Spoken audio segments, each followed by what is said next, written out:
जब जीवन में मुसीबतों का तूफान आ जाए और सिर्फ हम अकेले हों उसका सामना करने के लिए, तब यही दिव्य चौपाई आपको सबसे उत्तम मार्ग दिखाती है। नमस्कार, स्वागत है एक बार फिर से आप सभी का आपके अपने चैनल हनुमान सेवा परिवार में। आशा करते हैं कि प्रभु श्री हनुमान जी और परम पूज्य गुरुदेव बाबा नीम करौली महाराज जी आप सभी भक्तों पर असीम कृपा सदैव बनाए रखें। दोस्तों, जीवन के अंदर कई बार ऐसी परिस्थितियां आ जाती हैं जब चारों ओर से मुसीबतें हमारे सामने हमें घेर कर खड़ी हो जाती हैं, और उस समय जो जीवन के अंदर वह मुसीबत हमारे सामने होती है वह एक तूफान से कम नहीं होती, एक अथाह समुद्र से कम नहीं होती, जिसकी लहरें हमें अगले ही क्षण तबाह करके जाने के लिए उतावली हो रही होती हैं।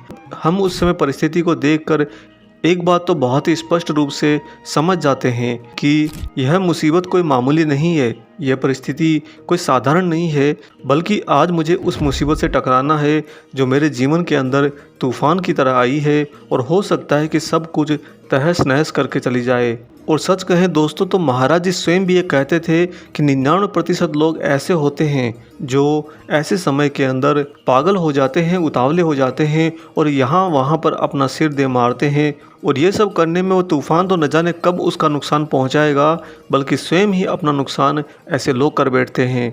इसीलिए जब जीवन में ऐसी परिस्थिति आपके भी साथ में आ जाए, तो आज यह जो पवित्र रामचरितमानस की दिव्य अलौकिक चौपाई हम आपको बताने जा रहे हैं, बस इस चौपाई का स्मरण करना, कुछ क्षण तक लगातार इसका स्मरण करना, मत गिनना इसे कि मैं कितनी बार कर रहा हूँ और क्यों कर रहा हूँ और क्या मुझे इससे मिलेगा। यकीन करिए, कुछ ही क्षणों के बाद में आपके ही हृदय की गहराइयों में एक आवाज़ गूंजेगी जो आपको उस तूफान का सामना करने के लिए सबसे उत्तम मार्ग दिखाएगी। क्योंकि उस समय की वस्तु स्थिति तो यही कहती है कि आपको बस एक मार्ग की आवश्यकता है, एक रास्ते की आवश्यकता है। कर तो आप लेंगे, क्योंकि आप उस समय इतने ज़्यादा जुनून में होते हैं, इतनी ज़्यादा व्याकुलता में होते हैं, और आपके अंदर कुछ भी कर डालने का खून उबाल ले रहा होता है।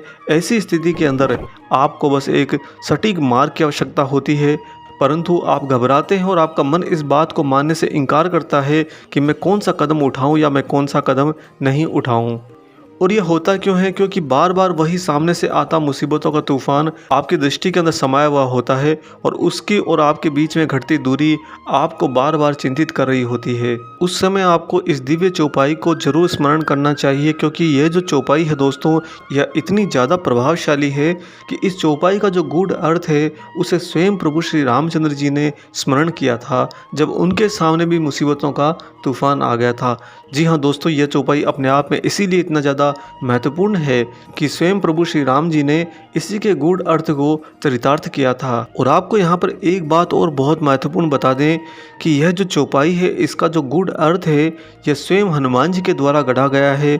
जी हाँ दोस्तों, आप जो पवन पुत्र वीर हनुमान को भजते हैं, बाबा नीम करौली महाराज जी को ध्याते हैं, उन्हीं के द्वारा इस चौपाई का अर्थ स्वयं गढ़ा हुआ है। अतः यह अपने आप में भी बहुत ज़्यादा खास हो जाती है। और इस चौपाई की जो दूसरी सबसे महत्वपूर्ण बात है वह ये कि इस चौपाई का स्मरण करने के लिए आपको कोई भी विधि विधान की कभी आवश्यकता नहीं, ना ही कोई समय की पाबंदी है, ना ही करने की कोई पाबंदी है। जितना चाहे उतना स्मरण कीजिए, जब चाहे तब कीजिए, जिस परिस्थिति में हो उस परिस्थिति में कीजिए। क्योंकि दोस्तों, जब मुसीबतों का तूफान आपके सामने आता है तो उस समय दूसरे विधि विधान आपके कोई काम नहीं आते। सिर्फ और सिर्फ एक ही घटना घटती है, वह है उस तूफान का सामना करना, उस तूफान का साक्षात्कार करना। आएगा तो वह तूफान, लेकिन क्या वह आपको तहस नहस करके जाएगा, या आप संभल जाएंगे उस तूफान के बीचों बीच में रहते हुए भी? यही मुख्य इस चौपाई का सूत्रधार है।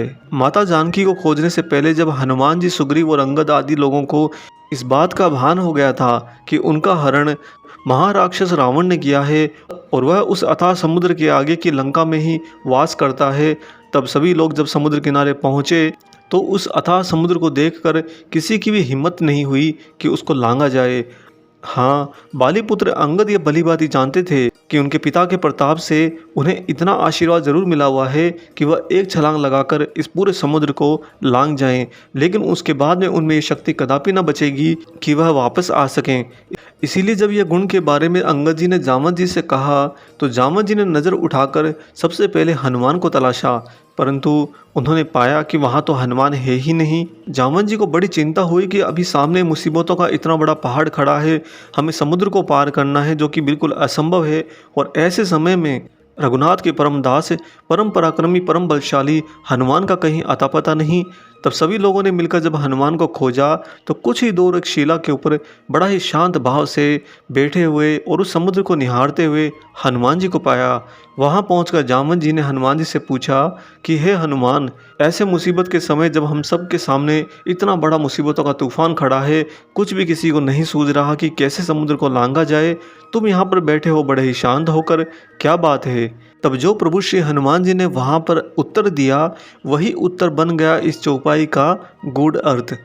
जी हाँ दोस्तों, अब आपको जो दिव्य चौपाई हम बताने जा रहे हैं, यह दिव्य चौपाई बहुत ही ज़्यादा आपके जीवन में एक बार नहीं बल्कि अनेक बार काम आएगी।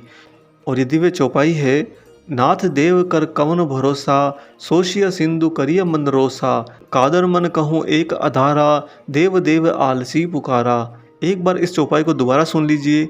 नाथ देव कर कौन भरोसा, सोशिया सिंधु करिय मन रोसा, कादर मन कहूँ एक अधारा, देव देव आलसी पुकारा। इस चौपाई का भावार्थ यह है दोस्तों कि रामचरितमानस में ये चौपाई उस समय को बताती है जब भगवान श्री रामचंद्र जी सागर पार करने के लिए, सागर से रास्ता मांगने के लिए ध्यान करने जा रहे थे। अपने साथ में आए हनुमान, जामवंत, अंगद, सुग्रीव आदि बलशाली योद्धाओं के रहते हुए प्रभु श्री राम जी सागर से रास्ता मांग रहे थे। ऐसा देखकर लक्ष्मण जी बड़े ही क्रोधित हो गए। लक्ष्मण जी ने तब भगवान श्री राम जी को उनकी शक्ति और क्षमता को याद दिलाते हुए कहा कि आप स्वयं इतने शक्तिशाली हैं कि एक बाण में इस समुद्र को सुखा सकते हैं, फिर सागर से भला अनुनय विनय क्यों? भगवान श्री राम ये सब कुछ जानते थे कि वह कौन है और किस शक्ति के दाता हैं, लेकिन फिर भी उन्होंने शक्ति से पहले दोस्तों शांति से परिस्थितियों को हल करने का प्रयास किया। जी हाँ, स्वयं प्रभु श्री राम जी ने लक्ष्मण जी से उस समय कहा कि एक शक्तिशाली को संयमी होना बहुत ज़्यादा जरूरी है, और अगर अपने अंदर संयम और धैर्य रखोगे, उस समय जब आपके ही सामने मुसीबतों का पहाड़ होगा, मुसीबतों का तूफान आया होगा, तो अपने आप में आपको उस भरोसे की प्राप्ति होगी दोस्तों, जिस भरोसे के कारण ईश्वर स्वयं आपकी सहायता करते हैं उस समय। यानी कि वह भरोसा आपको और ईश्वर को उस समय एकाकार कर देता है।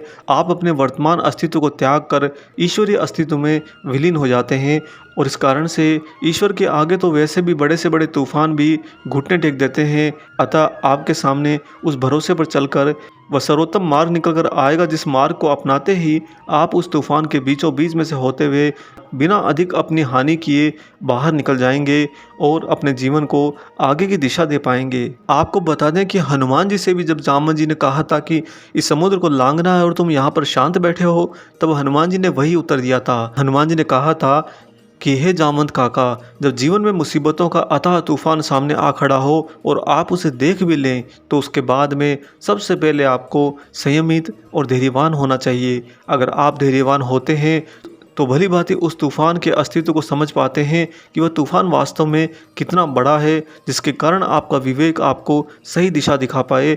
और संयमित एवं धैर्यवान रहने के कारण ही जब वह तूफान आपके पास से निकल जाता है, तो आप भली भांति यह भी देख पाते हैं कि वह वास्तव में कितनी क्षति आपको करके गया है। क्योंकि उस समय जो व्याकुल और जुनून में रहते हैं, वो उस तूफान का सामना करने की चेष्टा में स्वयं उस तूफान के साथ ऐसे भिड़ जाते हैं कि खुद और तूफान मिलकर स्वयं का ही ज़्यादा नुकसान कर लेते हैं। और जब तूफान चला जाता है तो सिर पीटते हैं और रोते रहते हैं कि मेरा इतना नुकसान हो गया, मेरा उतना नुकसान हो गया, लेकिन समझ नहीं पाते कि वास्तव में कितना नुकसान हुआ है।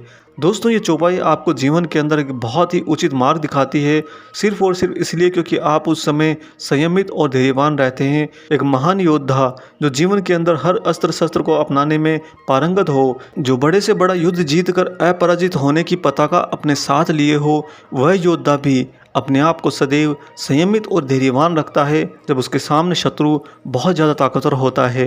अब हो सकता है कि आपके मन में एक प्रश्न यहाँ पर यह आ जाए कि जब मुसीबतों का तूफान आता है तो भला किसे होश रहता है। दोस्तों, यह जो होता है, यह सिर्फ और सिर्फ माया के कारण होता है। बाकी के जीवन में जब आप माया का बहुत ज़्यादा साथ निभाते हो, तो उस समय वही माया भला आपका कैसे साथ छोड़ सकती है। अतः वह माया आपके पास आकर उल्टा आपके ऊपर इतना ज़्यादा पर्दा कर देती है कि आप अपने बल बुद्धि विवेक का सही से इस्तेमाल नहीं कर पाते। इसीलिए जीवन के अंदर जन्म से मरण तक एक प्रयास अनवरत करते रहिए इस माया देवी से छुटकारा, और वही आपको परम भक्ति पर लेकर जाएगा। इस चौपाई को अपने जीवन का अभिन्न हिस्सा बना लीजिए। अगर याद नहीं रहती तो इसे लिखकर कहीं पर रख लीजिए, लेकिन इस बात का विश्वास करिए कि ये चौपाई आपके जीवन में बहुत काम आएगी। आशा करते हैं कि आज का एक खास वीडियो आपको ज़रूर पसंद आया हो। वीडियो अगर अच्छा लगा है तो जाने से पहले इसे लाइक कर दीजिए, और अगर आप चैनल पर नए हैं तो चैनल को सब्सक्राइब भी कर लीजिए। मिलेंगे बहुत जल्दी ही एक और ऐसे ही दिव्य अंक के साथ। तब तक अपना और अपने माता पिता का संपूर्ण ख्याल रखिए और परम प्रभु श्री राम जी का निरंतर गुणगान करते हुए बाबा हनुमान और बाबा नीम करौरी महाराज जी की निस्वार्थ होकर सेवा करते रहिए। जय सिया राम।